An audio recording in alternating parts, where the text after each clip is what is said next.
Honorable Président de l'Assemblée nationale, silence s'il vous plaît. Silence s'il vous plaît.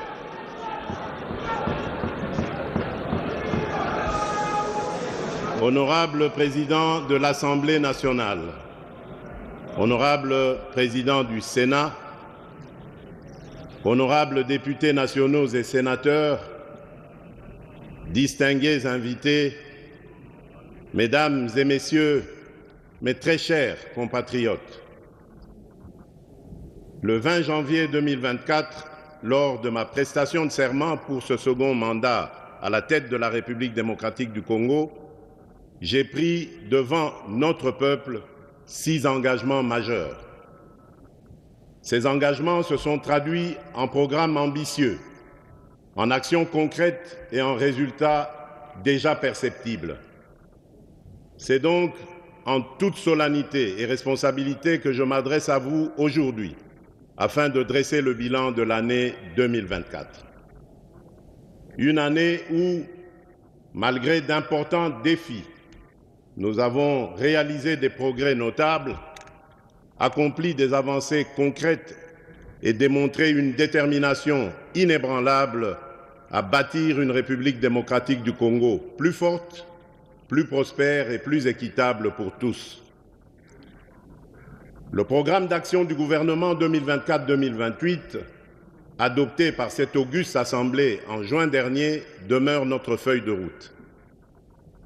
Malgré les secousses de l'économie mondiale et les tensions géopolitiques, notre pays fait preuve d'une résilience exemplaire et s'adapte avec succès aux enjeux contemporains. Notre économie en pleine transformation présente des signes de solidité encourageants. Nous prévoyons cette année une croissance de 6%, un rythme nettement supérieur à la moyenne de 3,8% attendue en Afrique subsaharienne. Ce résultat, en dépit d'un léger ralentissement, témoigne de notre résilience face aux défis globaux et locaux et offre l'opportunité de consolider les bases d'une économie plus diversifiée, durable et tournée vers l'avenir. En parallèle, un accord préliminaire avec le Fonds monétaire international d'un montant d'environ 3 milliards de dollars fortifie notre position face aux enjeux économiques actuels. Je reconnais cependant que l'inflation constitue une préoccupation réelle pour nos concitoyens. Elle a dépassé au premier semestre le seuil annuel prévu de 11,3% en raison notamment de la hausse des tarifs de transport, hausse elle-même liée au rationnement des produits pétroliers ainsi que de l'augmentation du prix des denrées alimentaires et des boissons non alcoolisées. Le franc congolais a également subi une dépréciation de 4,2% par rapport au dollar américain depuis la fin décembre 2023, renchérissant les coûts des biens importés et accentuant ainsi la pression inflationniste. Néanmoins, grâce à une gestion rigoureuse de nos finances publiques et à une étroite coordination entre le gouvernement et la Banque centrale du Congo, nous avons stabilisé le taux de change. Au 27 novembre 2024, nos réserves internationales atteignaient 6,117 milliards de dollars américains, couvrant 14 semaines d'importation, renforçant ainsi notre capacité à faire face aux incertitudes économiques. Pour répondre aux besoins urgents de la population et soutenir notre croissance économique, nous avons stabilisé le cadre macroéconomique, amélioré l'environnement des affaires et mobilisé des financements à des conditions plus favorables. Ces avancées ont élargi nos marges de trésorerie et permis au Trésor public de financer des projets structurants. Elles ont également relancé, dans le cadre d'un plan d'action accéléré, le financement de projets d'investissement essentiels, notamment le programme local des 145 territoires, le PDL 145T, des infrastructures et voiries de province, ainsi que le développement urbain de Kinshasa. De plus, l'avenant au contrat minier signé avec le groupement d'entreprises chinoises a débloqué des fonds pour entreprendre d'urgence les travaux de voirie de la ville-province de Kinshasa, dont la construction des rocades, la route Mboudi, aéroport de Ndjili via Kimwenza et Ndjili Brasserie, ainsi que plusieurs routes d'intérêt national. Parmi ces dernières figurent les axes Mbujimai-Nguba via Mweneditu, Kanyama-Kasese-Kalemi via Manono et Luena, Mbujimai-Kabinda-Kindu, Bukavu-Goma, ainsi que la route d'Akula dans le Grand Équateur.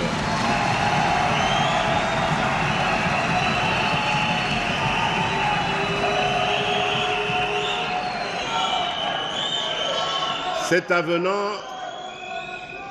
avenant qui augure la deuxième phase du programme Minerais contre infrastructure permettra de doter notre pays des infrastructures routières de près de 7000 km reliant le nord et le sud, ainsi que l'est et l'ouest du pays, en passant par la grande région du centre. L'implémentation de ce programme dans les années à venir va contribuer à la promotion du marché intérieur, à la création d'emplois, à l'accélération du programme de développement à la base des 145 territoires, bref, à la diversification de notre économie nationale et au renforcement de sa résilience. Mes très chers compatriotes, il est vrai que la question de la vie chère s'invite aujourd'hui sur la table des décideurs que nous sommes. Je tiens cependant à rassurer la population. Dès la formation du gouvernement après ma réélection, j'ai instruit la Première ministre de prendre des mesures urgentes pour protéger et renforcer le pouvoir d'achat des ménages. C'est dans cet élan que plusieurs mesures ont été prises, notamment la baisse des prix à la pompe, la stabilisation des prix des tarifs pétroliers et l'apurement des dettes des sociétés pétrolières. Concrètement, le jeudi 3 octobre 2024, dans la zone ouest, le litre d'essence est passé de 3 340 à 2 990,49 francs congolais.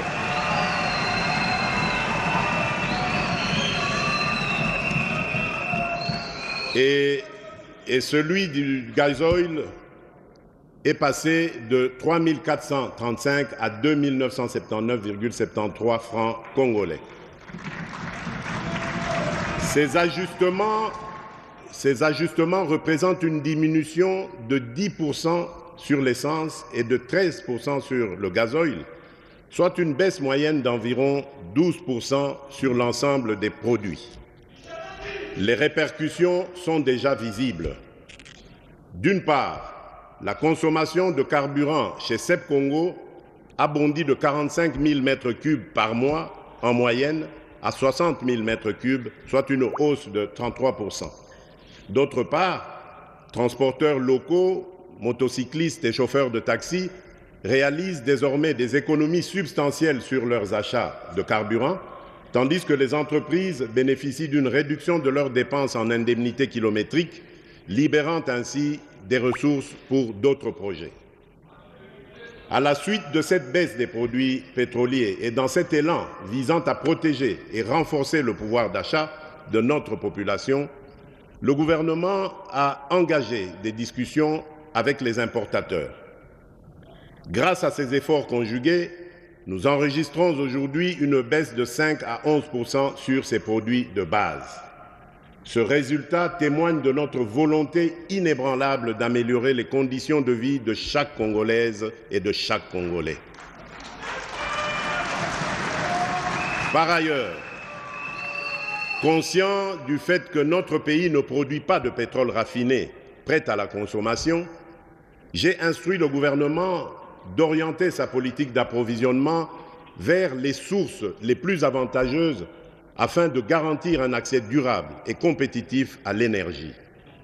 Ainsi aussi, pour alléger le fardeau économique qui pèse sur nos concitoyens, sur mes instructions, le gouvernement a suspendu la taxe sur la valeur ajoutée, la TVA, et réduit les taux des droits et taxes et redevances sur 8 produits alimentaires de première nécessité. Par cette action, l'État a choisi de renoncer à une part de ses revenus afin de soutenir directement des millions de Congolais qui consomment ces denrées chaque jour. Ce geste a pour but principal d'alléger le coût de la vie et de favoriser le bien-être de nos concitoyens.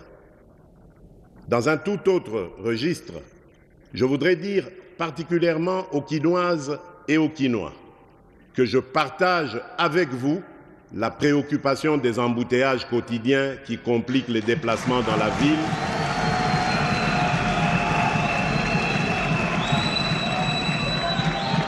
La préoccupation des embouteillages quotidiens qui compliquent les déplacements dans la ville et augmentent le coût de la vie pour nos concitoyens. J'ai instruit le gouvernement de procéder à une évaluation approfondie des mesures existantes et de proposer dans les jours à venir des améliorations ou ajustements significatifs pour remédier à cette situation. Honorable Président de l'Assemblée nationale, honorable Président du Sénat, honorables députés nationaux et sénateurs, distingués invités, Mesdames et Messieurs, mes très chers compatriotes, la République démocratique du Congo s'est dotée du plan national stratégique de développement, le PNSD 2024-2028, un cadre ambitieux pour concrétiser la vision de développement du pays à l'horizon 2050.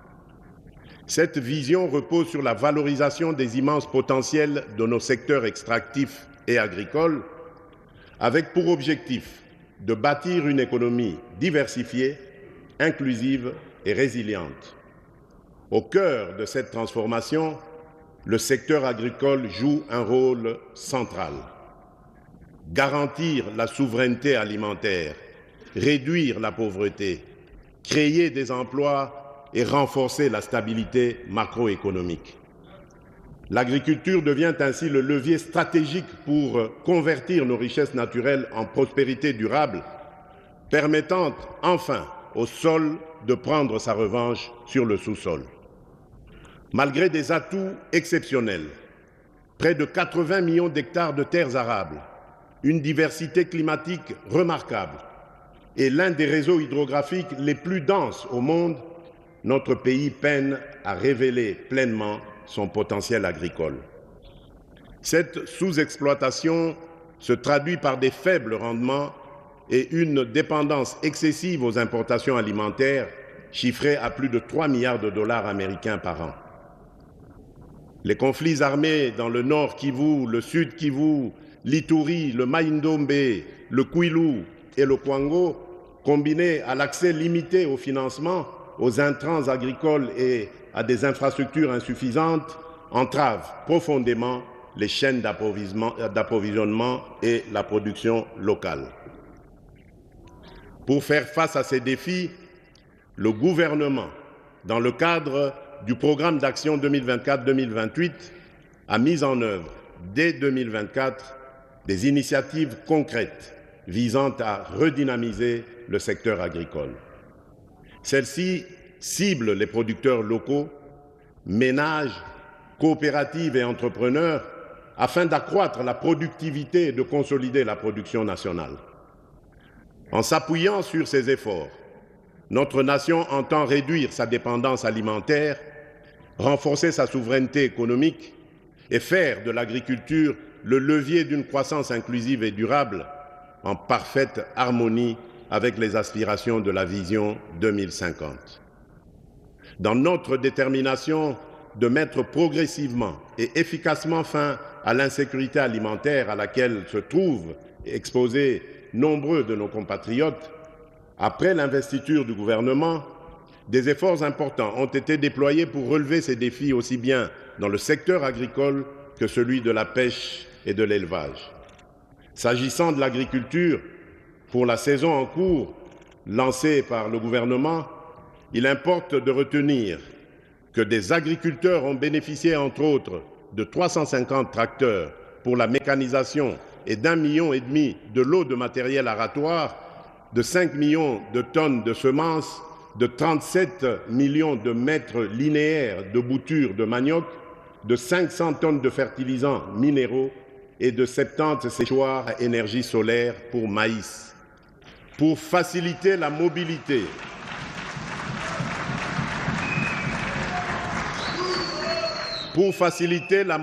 des techniciens et moniteurs agricoles, des motos et des vélos ont été remis afin d'assurer un meilleur encadrement des agriculteurs. Des facilités à titre d'exonération ont été accordées à plus de 200 entreprises pour l'importation de matières agricoles. Dans ce même élan de soutenir davantage le développement du secteur agricole, il y a lieu de noter que pour la première fois, à travers la loi de finances 2025 que je vais promulguer dans quelques jours, les crédits alloués à l'agriculture sont accrus et maintenus au-dessus de 11% du budget national, bien au-delà de l'objectif fixé dans le cadre des accords de Maputo. Cet accroissement substantiel de l'allocation des financements publics en faveur du secteur agricole témoigne de notre engagement sans faille à créer les conditions nécessaires au développement de ce secteur hautement stratégique pour notre souveraineté.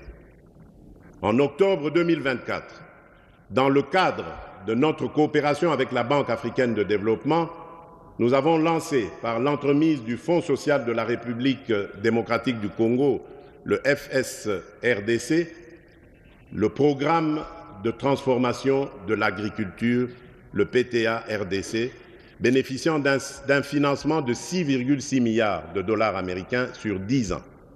En outre, avec le soutien financier de la Banque mondiale, je salue la mise en place du Registre national des agriculteurs, l'opérationnalisation d'un système d'assurance agricole face aux risques récurrents, ainsi que l'appui offert à plus de 30 000 ménages agricoles en matière d'accès aux semences et aux équipements aratoires dans le cadre du Programme national de développement agricole, le PNDA. Honorable Président de l'Assemblée nationale, honorable Président du Sénat, honorables députés nationaux et sénateurs, distingués invités, Mesdames et Messieurs, mes très chers compatriotes, ces interventions mises en œuvre grâce aux ressources externes fournies par ces deux partenaires multilatéraux ainsi que d'autres acteurs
du système des Nations Unies et des partenaires bilatéraux revêtent une importance cruciale.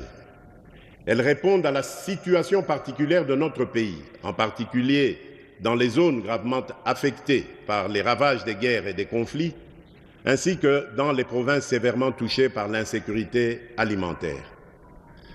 Dans cette dynamique de redressement et de développement agricole, des initiatives concrètes et prometteuses sont en cours. Ces efforts s'appuient également sur des expériences réussies, telles que celles menées par le service national à Kanyamakasese, dans la province du Haut-Lomami, qui illustrent le potentiel d'une approche intégrée et collaborative pour renforcer la production agricole nationale. Lors de ma récente visite à Kanyama-Kasese, j'ai pu mesurer l'ampleur des progrès réalisés. Sur ce site, près de 5000 hectares de maïs ont été emblavés durant la campagne agricole en cours et seront récoltés dès le début de 2025. Avec un rendement prévu de 5 tonnes par hectare, c'est environ 25 000 tonnes de maïs qui s'ajouteront aux 2500 tonnes déjà entreposées. De plus, le cheptel bovin.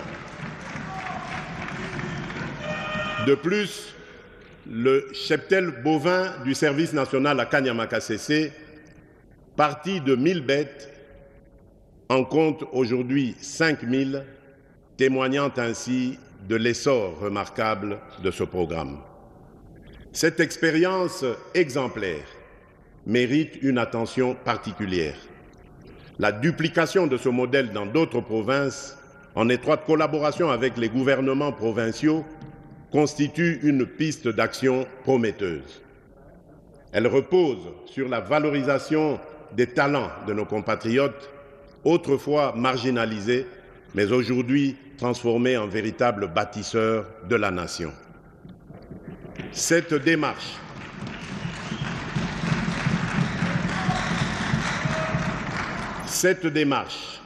adaptée aux spécificités de chaque région, appelle à une mise en œuvre urgente pour maximiser son impact et répondre efficacement aux défis de notre agriculture. Dans cette même perspective, le gouvernement, avec le concours de mon cabinet, s'est engagé à amorcer la mise en œuvre de l'initiative de développement des agropoles à travers les 145 territoires du pays, ainsi que la promotion des parcs agro-industriels. Ces projets stratégiques, complémentaires aux pôles de développement agro-pastoraux, visent à accélérer la transformation agricole nationale tout en renforçant les bases d'une économie diversifiée. Des travaux préliminaires, notamment la cartographie des sites et les préévaluations, ont déjà été réalisés. La prochaine étape consistera à finaliser les études de faisabilité technique qui sont sur le point d'être lancées. Par ailleurs, le partenariat public-privé sera mobilisé de manière active pour garantir la réussite de ces initiatives. En toute urgence, ces efforts doivent s'appuyer sur un cadre légal et des mesures d'accompagnement adaptées au secteur agricole afin de garantir leur mise en œuvre et leur pérennisation. Concrètement, il s'agit de la promulgation d'ici fin mai 2025 de la loi agricole et de la loi semencière, ainsi que de leurs mesures d'application, de l'établissement du cadastre agricole et des plans d'aménagement et d'affectation des terres, de l'opérationnalisation du Fonds national d'entretien des voies navigables et ferroviaires, de la mise en place d'une base de données unique recensant tous les acteurs du secteur agricole, du renforcement de la coordination grâce à une cohérence accrue entre les projets et programmes agricoles et une synergie renforcée avec les secteurs connexes pour plus d'efficacité et d'efficience. Ainsi, je consacre l'année 2025 au parachèvement de ces réformes afin que la gouvernance agricole permette enfin à ce secteur de libérer pleinement son potentiel. L'autosuffisance alimentaire ne doit plus être un simple slogan, mais devenir une réalité. Nous en avons les moyens.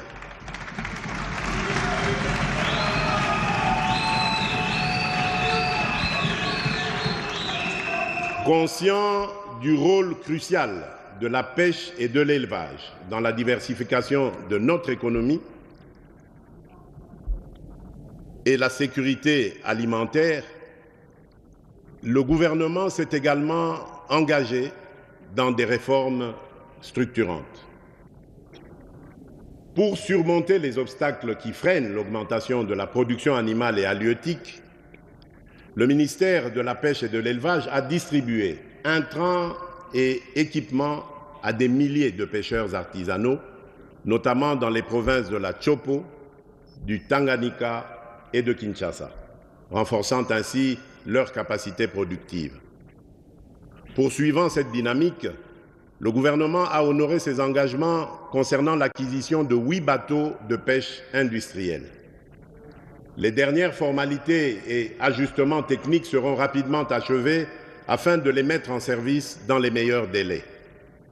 De plus, pour relancer la filière avicole, un programme ambitieux a été adopté en octobre 2024, prévoyant le développement de 8 pôles à travers le pays. Ces pôles soutiendront les petits éleveurs, les fermes et les PME, consolidant la croissance de ce sous-secteur. Pour assurer la viabilité et maximiser l'impact de ces initiatives, je m'engage à allouer des ressources supplémentaires à l'encadrement, à la professionnalisation et à l'accompagnement des pêcheurs et des éleveurs. Enfin, l'Office national de pêche et d'aquaculture verra ses capacités opérationnelles renforcées afin de mener à bien sa mission au service de notre nation. Honorable Président de l'Assemblée nationale, honorable Président du Sénat, honorables députés nationaux et sénateurs, distingués invités, Mesdames et Messieurs, mes très chers compatriotes, le développement de notre secteur agricole ne se réalisera pleinement que si les conditions indispensables sont réunies dans les zones rurales. À ce titre, l'accélération de la mise en œuvre du programme de développement local des 145 territoires constituera une priorité majeure en 2025. Dans ce cadre, le projet de loi des finances 2025, soumis à l'examen du Parlement, prévoit des ressources substantielles pour des investissements stratégiques. La construction de routes de desserte agricole dans le volet 2, l'installation de réseaux d'eau potable et de microcentrales photovoltaïques dans son volet 3, ainsi que l'aménagement de marchés modernes et d'espaces de vie dans son volet 5, tel que défini dans la composante 1 du dit programme. Par ailleurs, la composante 2 du même programme met l'accent sur le renforcement des économies rurales et des chaînes de valeur, afin d'améliorer la productivité, d'accroître les revenus des ménages et de consolider la sécurité alimentaire. L'aménagement des voies de desserte agricoles en désenclavant et en connectant les bassins de production jouera un rôle clé dans la dynamisation du secteur agricole et dans le bien-être des populations rurales. Pour l'année 2025, avec le gouvernement, je m'engage à réhabiliter 38 000 km de routes de desserte agricole prévues dans le PDL 145T et 11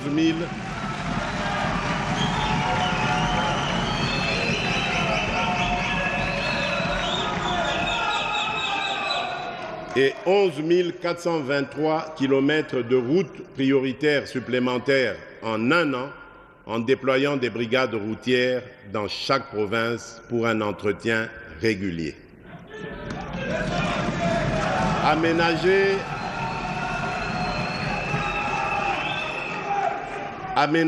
11 432 km de voies navigables destinées à la desserte agricole et construire des entrepôts portuaires adaptés. Honorable Président de l'Assemblée nationale, honorable Président du Sénat, honorables députés nationaux et sénateurs, distingués invités, Mesdames et Messieurs, mes très chers compatriotes, un pays qui investit est un pays qui croit en son avenir.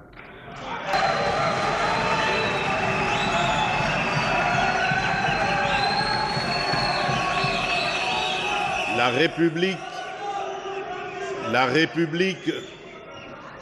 République démocratique du Congo s'inscrit pleinement dans cette dynamique.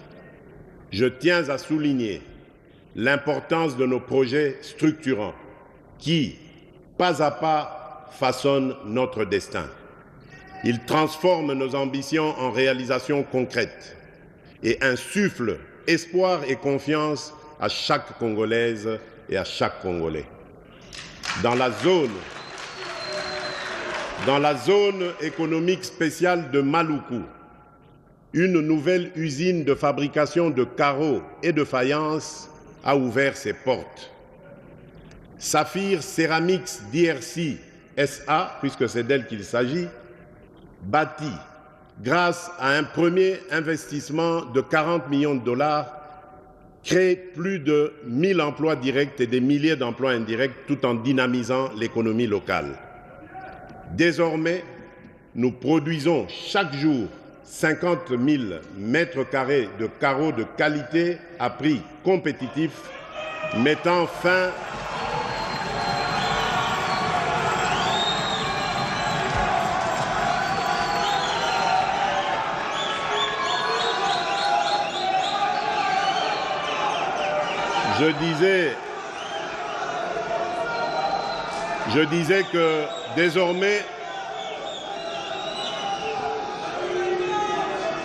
Je disais que désormais, nous produisons.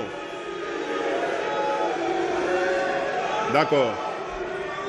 Désormais, nous produisons chaque jour 50 000 mètres carrés de carreaux de qualité à prix compétitif, mettant fin à l'importation et renforçant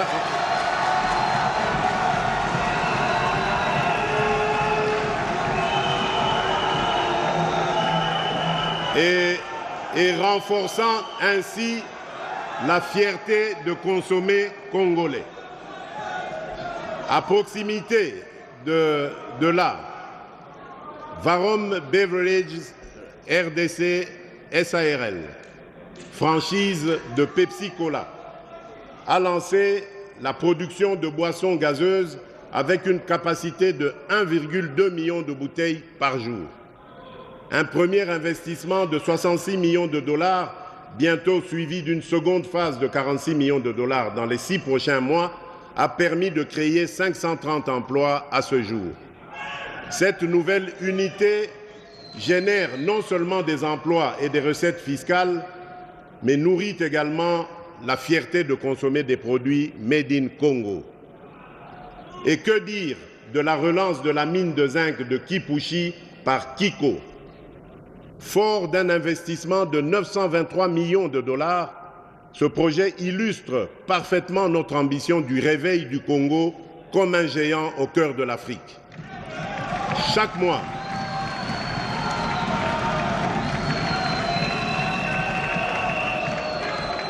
Chaque mois, 45 000 tonnes de concentré de zinc sont produites, soit 540 000 tonnes par an, faisant de Kipushi la plus grande mine de zinc d'Afrique et l'une des plus modernes du monde.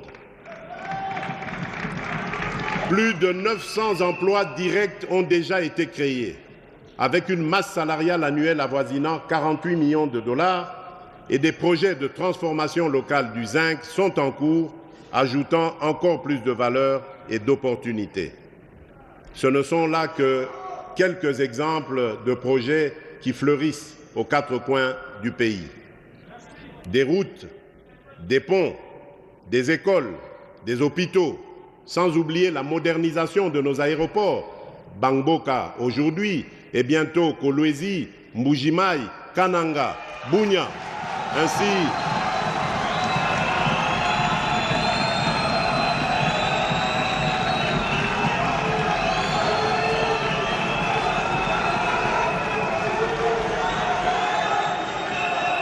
je disais, des routes, des ponts, des écoles, des hôpitaux, sans oublier la modernisation de nos aéroports, Bangboka aujourd'hui, et bientôt Kolwezi, Mbujimai, Kananga, Bunia, ainsi que le balisage et l'électrification de l'aéroport de Kalemi. La République démocratique du Congo est un immense chantier, un pays en mouvement qui se construit un avenir radieux. Mesdames et messieurs, ce n'est que le début. Notre belle République démocratique du Congo poursuit sa marche en avant et l'avenir nous réserve encore de nombreux succès et autant de raisons d'être fiers.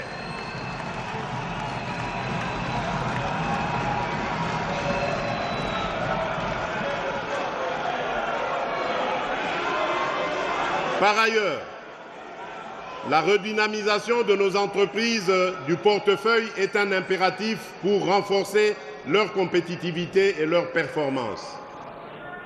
C'est dans ce cadre que nous avons cette année adopté un programme de relance incluant la création d'Air Congo en partenariat avec Ethiopian Airlines, dans laquelle l'État congolais détient 51% des parts, ainsi que la reprise des activités de Congo Airways.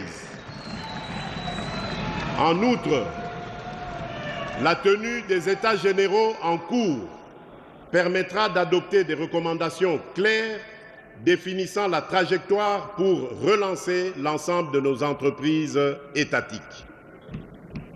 Honorable Président de l'Assemblée nationale, Honorable Président du Sénat, honorables députés nationaux et sénateurs, distingués invités, Mesdames et Messieurs, mes très chers compatriotes, la transformation et la diversification socio-économique de notre pays reposent sur le développement d'infrastructures stratégiques dans des secteurs clés tels que les routes, les chemins de fer, le numérique et l'énergie.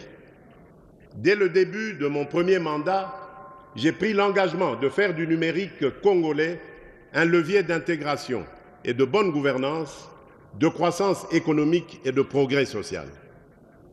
Pour réduire la fracture numérique, principalement causée par un déficit d'investissement, nous avons mis en place des incitatifs financiers destinés à attirer davantage d'investisseurs dans le déploiement de la fibre optique.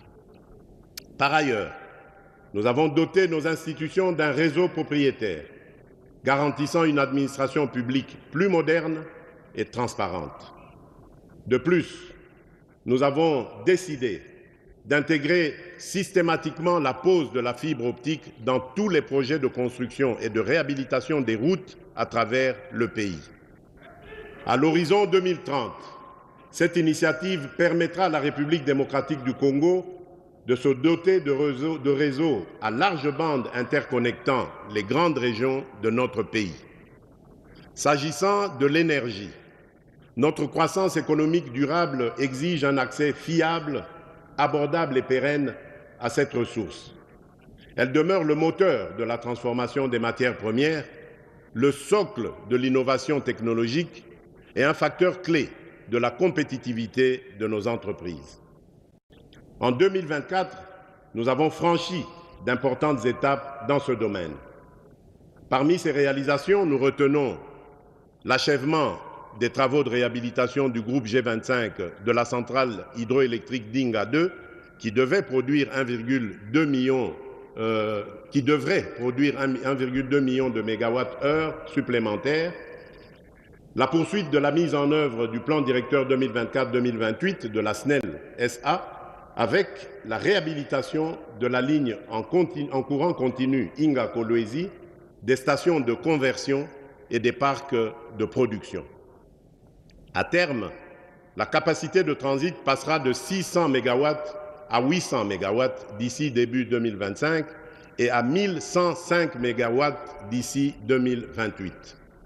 La poursuite des travaux et d'extension de la centrale hydroélectrique de la Lungoudi par l'ajout d'un second module de 4 MW qui permettra d'augmenter la capacité de production de 2 MW à 6 MW d'ici octobre 2026, améliorant ainsi l'alimentation en électricité de la ville de Chikapa et l'accès à l'eau potable pour ses habitants.